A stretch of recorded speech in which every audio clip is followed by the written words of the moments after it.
이번에는 이 부분은 많은 분들이 딱 들으시면 알 것 같아요. 도시공원 맨발 걷기 조례안 가결도 됐습니다. 네네. 지난해 6월인데 예. 중요한 건 이제 변화가 있었느냐 이건데 어떻습니까?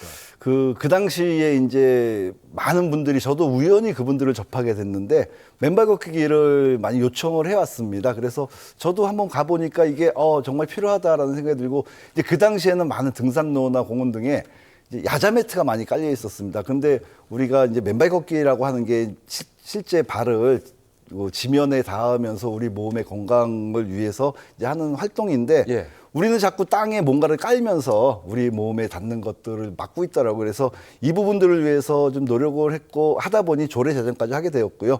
많은 시민들이 이제 반가워하셨고요. 지금 현재 용인시는 올해 29억 원의 예산을 투입해서 뭐 도심 공원에 14곳의 맨발길을 조성한다는 계획을 가지고 있습니다.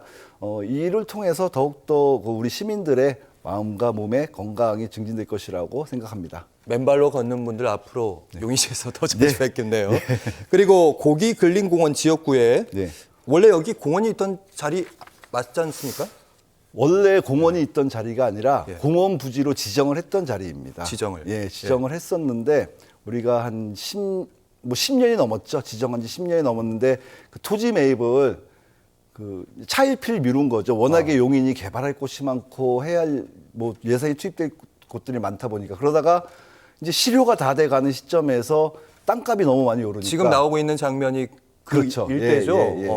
그 토지가가 많이 상승하다 보니까 예.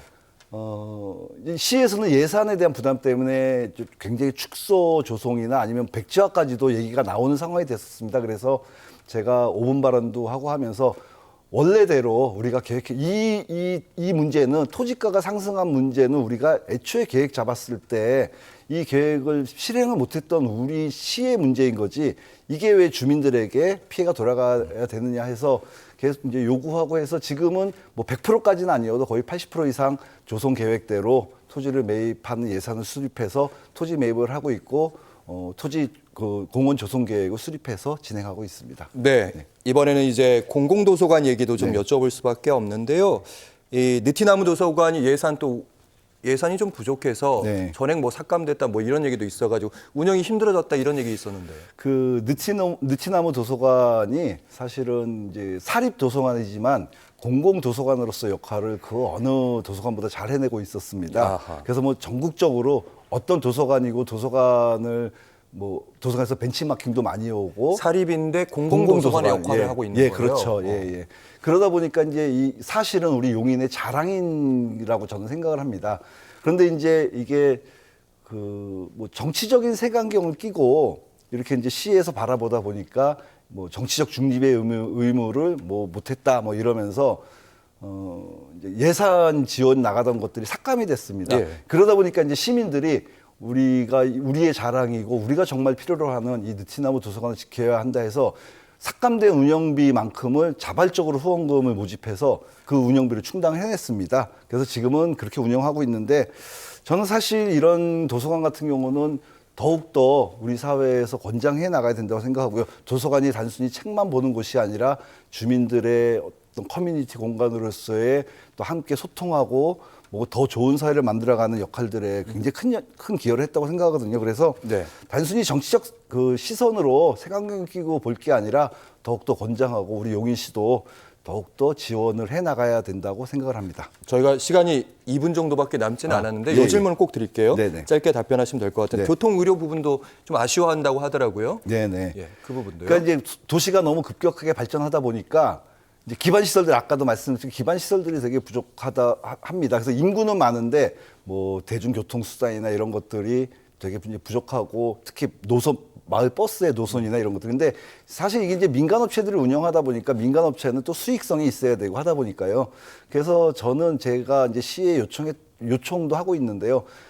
어떤 대중교통은 공공성이 있기 때문에 우리가 단순히 그냥 민간 업체에게 맡길 것이 아니라 시에서 직접 운영하는 완전 공영제로의 전환을 한번 검토해 봐야 할 시점이다라고 생각을 하고 수지가 인구가 37만이 넘어가는데 그 응급실을 갖춘 의료원이 없습니다. 병원이 없습니다. 그러다 보니까 뭐 밤에 뭐 위급한 상황에서 병원을 가야 될 상황에서는 다른 시군으로 시나 다른 구로 넘어가야 되는 상황이거든요. 그래서 수지에 그런 응급실을 갖춘 공공병원이 필요한데 이제 그거는 이제 장기적으로 가더라도 만약에 그게 좀 장기적으로 가서 힘들다 하면은 지금 현재 있는 병원들 내에서라도 24시간 응급의료 체계 시스템을 구축해야 하는 게 좀 필요하지 않나라고 생각을 합니다. 네, 마지막 못다한 말씀은 네, 네. 하실 수 있는 시간은 충분치는 않지만 예. 저희 카메라를 보시고 30초 정도 시간 예. 드리겠습니다.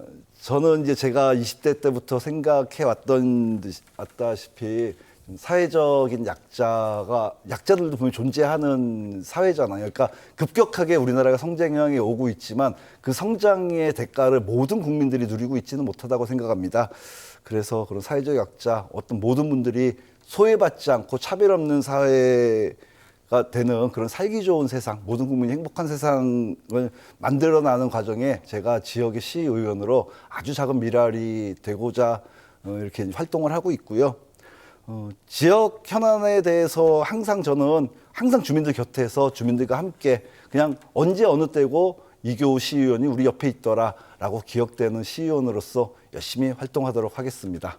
언제든지 연락 달라는 말씀까지 네. 이계우 용인시 의원과 함께했습니다. 고맙습니다. 네, 감사합니다. 자리해 주시고요.